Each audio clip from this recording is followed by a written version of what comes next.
Assalamu alaikum students, welcome to Forward Public School e-learning class 8 subject physics. I am your teacher Farah Siddiqui. Today we discuss the lecture number 11 from chapter number 2 kinematics. Open page number 53, motion due to gravity. This is your last topic of this chapter. Everyone has observed the effect of gravity as it causes objects to fall downward. हम हर एक ने ये चीज़ observe की होगी कि जब भी कोई बॉडी ज़मीन की तरफ आती है तो एक कशिश शकल जिसको ग्रेविटी कहा जाता है वो उसको महसूस होती है या उस पर अप्लाई होती है. In this absence of air resistance, अगर in the absence of air resistance, अगर एयर रेजिस्टेंस ख़त्म कर दी जाए, वैक्यूम की बात की जाए, it is found that all bodies at the same location above the earth fall vertically with the same acceleration. तो हमने ये देखा कि जब आपके पास सेम हाइट हो और दो बॉडीज़ को ऊपर से नीचे की तरफ फेंका जाए तो वो सेम एक्सेलरेशन से अर्थ की तरफ मूव करते हैं. Further more if the distance of the fall is small, अगर आपके पास वो डिस्टेंस जिस लोकेशन से फेंका जा रहा है दो चीज़ों को नीचे की तरफ, वो डिस्टेंस इतना कम है to the radius of the earth के रेडियस से, the acceleration can be considered constant throughout its fall. तो हम एक्सेलरेशन जो है उसको कांस्टेंट ही लेते हैं और वो कांस्टेंट ही होती है. दी motion in which air resistance is neglected, वो मोशन जिसमें हम एयर रेजिस्टेंस को नेगलेक्ट कर देते हैं, और एक्सेलरेशन इज़ नियरली कांस्टेंट, तो एक्सेलरेशन कांस्टेंट होती है, is known as free fall. हम उस मोशन को फ्री फॉल मोशन कहते हैं.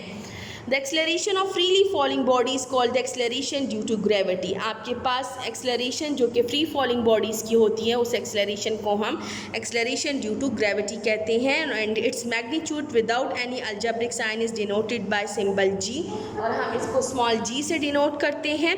The acceleration due to gravity is directed downward, इसकी डायरेक्शन हमेशा डाउनवर्ड होती है, towards the centre of the earth. Near the earth surface g is approximately equal to 9.8 metre per second square और 32.2 feet पर second square.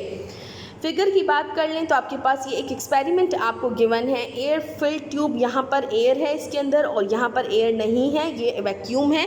तो यहाँ देखें जब एयर है तो एक आपके पास रॉक है और एक आपके पास पेपर है. ठीक है, तो आपके पास जो पेपर है उसका मैस कम है तो उसको उस पर एयर अप्लाई हो रही है तो वो नीचे की तरफ मूव नहीं कर रहा.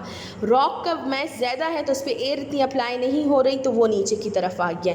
लेकिन जब हमने एयर को ख़त्म कर दिया, वैक्यूम कर दिया, तो दोनों बॉडीज़ जो कि सेम मैसेज की नहीं हैं एक ही एक्सेलरेशन के साथ मूव कर रही हैं.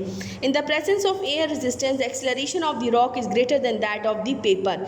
इन the absence of air resistance both the rock and the paper have the same acceleration. Figure shows the well-known phenomena of a rock falling faster than a sheet of paper. The effect of air resistance is responsible for the slower fall of the paper. When air is removed from the tube, as in figure B, the rock and the paper have exactly the same acceleration due to gravity.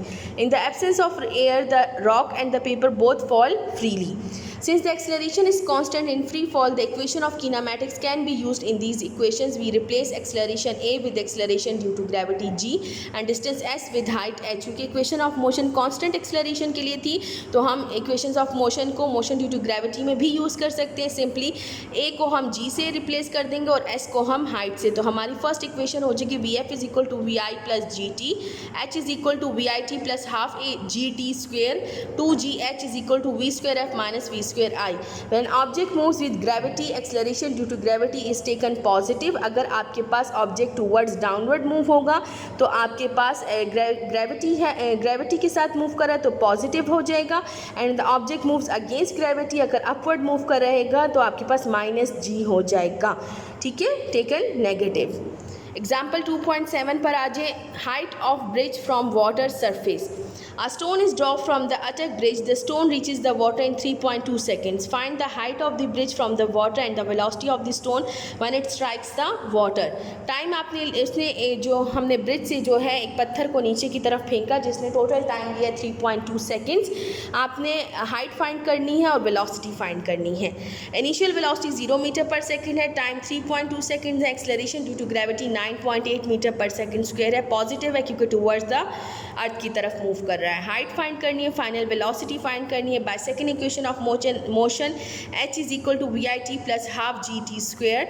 तो 0 metre per second multiply 3.2 seconds plus 1/2 into 9.8 metre per second square into 3.2 whole square.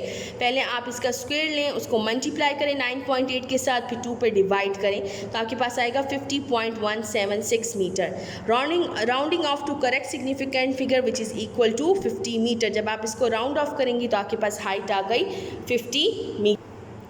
Bye first equation of motion आपने VF find करना है, तो VF is equal to VI plus GT। Putting values VF is equal to 0 metre per second plus 9.8 metre per second square multiply 3.2 को 9.8 से multiply करें तो आपके पास आएगा 31.36।